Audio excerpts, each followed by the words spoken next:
Sinabi nila Tingnan mo na to. ibabalik Brownie, sa February 9. hindi ka makaalis? Nasabi dahil hindi pa namin alam. Oh, tingnan mo. Kung ano kaya ang magiging reaction. Paano ka makakaalis? Nawakan ni Duday na naman yung tali mo. Kailangan pang ipalit. Halika. Which is yun po yung sinabi ko. Halika dito. Una pa lang Oh, tingnan mo, di ka ibibigay na nila o Hindi ka makaalis? Talagang Duday na yan, no?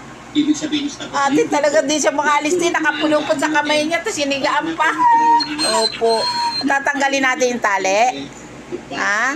Tanggalin natin kay Duday. Sa ka ba niya dadaling kasi natulog na lang siya kakahintay? Ah, Brownie. Saan ka dadalhin ni Duday? Niyayaya ka niya sa labas?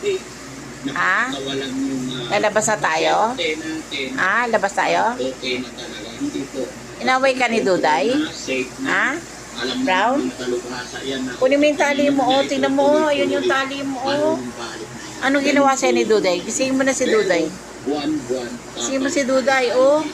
Talaga yan si Duday, oh. Kuya JJ, kung maririnig po sa'yo, kay Tingnan mo, Ate oh. Hansing, na kaya ninyo. Oh. Ano? Gisingin mo si Duday na. Dala na. Lakad na doon, dali.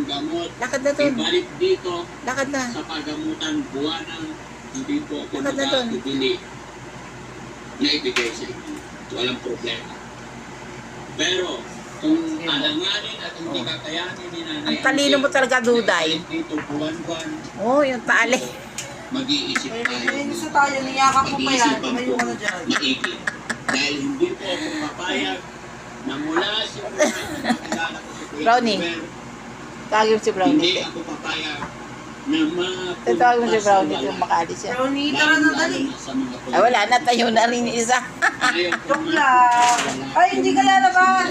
Ayaw Pag ko sinabi ka, masayang. lalabas ka. Sa tingin